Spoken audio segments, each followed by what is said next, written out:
Immortal Kombat wasn't supposed to be the finale of Supergirl Season 5, yet, much like both The Flash and Batwoman's similarly early season enders, it really ends up working as one almost in spite of itself, honestly. And it doesn't hurt that this is the show's best and most complete episode in a while, and moving the overall plot forward and giving several major and sadly neglected characters a scene or two to shine.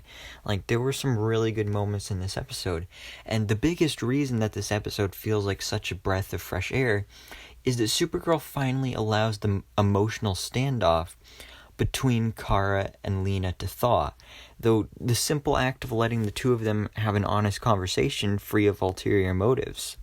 And we've honestly been waiting for months for any real development on that, because, it's been far too much of this season that has been dedicated to keeping them at odds with one another for plot-based reasons rather than character ones. Like, just stop it. Like, give us back the characters we know and love, and the friendships and everything.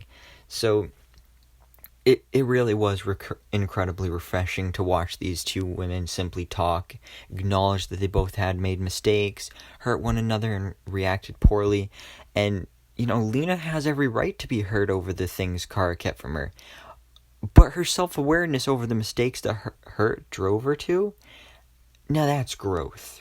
Supergirl displays the faith in Lena's character, and in the Supercorp friendship that it should have had all season, finally allowing us to see the two women try to work through all their differences in action as well as in word.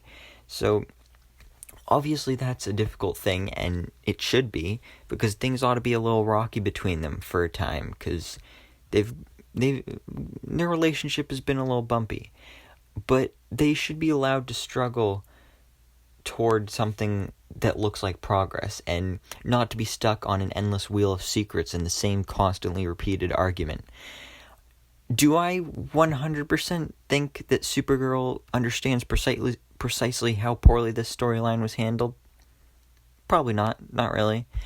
Do I think it's on a better path now? Yes, definitely, and I'm willing to follow and see where their story goes next. And the intercutting of Kara's standard hero speech about hope that we get in this episode, and the power of real connection to the folks refusing to exit the Obsidian Tech virtual world, with Lena's plea to Andrea to choose her better angels, was masterfully done, I have to say. And honestly, something that gives me a lot of hope for where the show will take this character in the future. Because Lena isn't a villain, like, not at all. She maybe not be a hero, but at least not the way Kara is, and maybe her path will, of necessity, be one that's a shade or two darker than her friend, but she can both choose and do good. Like, we've seen it, and by all rights, we should see more of it. And honestly, as a final image for the season, I can't ask for a lot more than Kara and Lena joining hands on the promise of taking down Lex.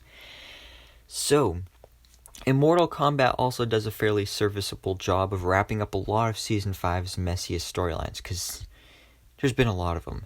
And since the promised dangers of technology plot basically turned out to be technology gods can literally kill you inside virtual reality in the end, I don't think anyone will weep over the story of Obsidian Tech and its VR contact lenses coming to an end. Hopefully coming to an end. That was just dragged on way too long. But the members of Leviathan are all imprisoned in what appears to be an air tube from a banking drive-thru, honestly. That's exactly what it looks like, except it's orange. And Alex also gets a super suit of sorts. And, I have to say, I like it. I like her suit. I feel like they kind of went a little overboard with the makeup, like, just give her a mask. Why do you have to put on that much makeup? Literally just give her a mask and she'll be good. She would look way better with the mask, because it just looks weird with that much makeup. I don't know. It just looked weird. But her suit was perfect. So yeah, I liked what Alex got to do in this episode. She really became a hero. She's always been a hero, but now she's like a superhero. But also another character that we get to see a fresh start on is Eve Tessmacher, because she gets a literal character reboot here.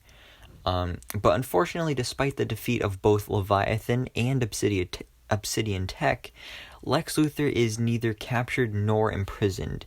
And John Cryer has even said that his character's storyline didn't get wrapped up due to the cutting short of the season. So his storyline will continue next season. And of course, we'll be back to attempt to kill Supergirl another day with a new and improved weapon. When this same situation, a big bad ending the season triumphant, happened on The Flash with Mirror Master, the unexpected twist felt fresh and exciting, actually, because here it feels like a real threat. Like, the prospect of Lex potentially dominating Supergirl Season 6, as he has this one, is the sort of punishment that literally none of us have asked for. But but now may well be getting, whether we like it or not.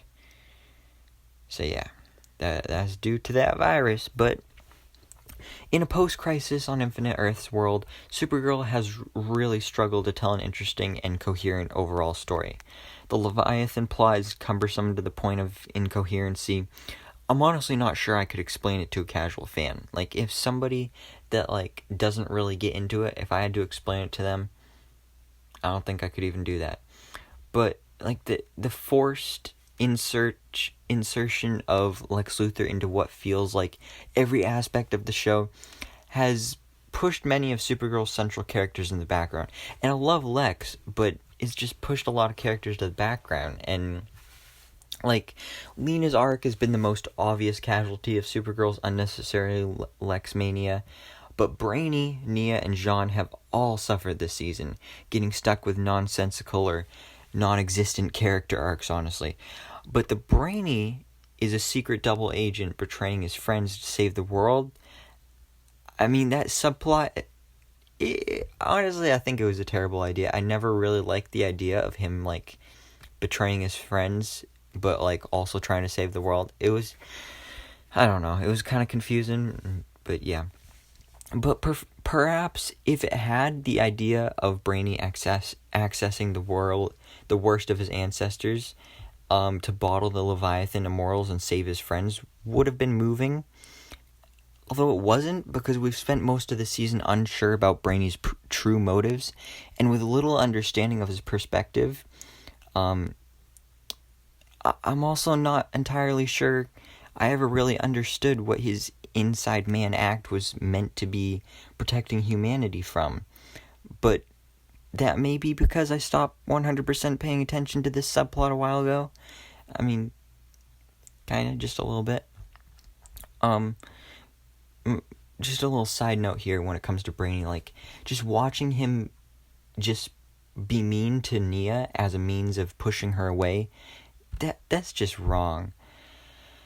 Although we don't know if he's dead or not, so I'm hoping that he is, because I feel like that character served its purpose. There's not really much else you can do with the character. He's got a comic accurate look now.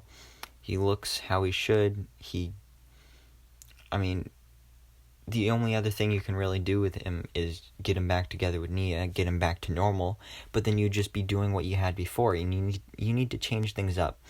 Supergirl is one of those shows where it's like none of the main characters have ever died. Like, main characters have left the show, like Wynn and James, but nobody's really died. So if Brainy dies, like, then that would really leave a big impact on the show. Because then there would be that everlasting effect that there's real high stakes here. Also, that little bit of ending tease there with Gemma turning into that robot. I mean, it was cool. No idea what it means, but she's a robot now.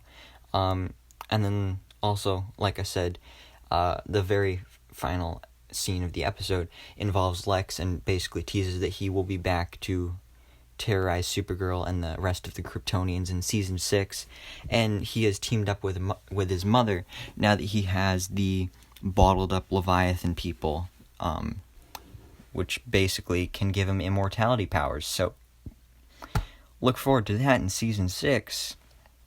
So, overall, I mean, Immortal Kombat is not a bad place for us to leave Supergirl for what may well be a year or more, because we're probably not getting the show back until probably at least May next year, so honestly about a year from now we'll be getting Supergirl back. Hopefully, that's like the earliest time we could be getting it, because the show is not currently part of the slate of Arrowverse shows announced to return to the CW in January, so it will likely air as a mid-season replacement, maybe. But if hope is Supergirl's Watchworld, at least I have it again after this installment. I mean, this is perhaps the most upbeat I've felt about the direction of the show in several months, and that's got to count for something. So, yeah, see you in 2021 for more Supergirl episode reviews. Of course, I'll have more updates, like trailer breakdowns, and we'll get, like, behind-the-scenes footage and stuff like that. But yeah, that won't be happening for a while, because, you know, everything that's going on right now. But if you enjoyed this video, please remember to hit the like button. Let me know all your thoughts and theories down in the comments below. And smash the subscribe button so I can keep you up to date on everything that goes on in the DC life.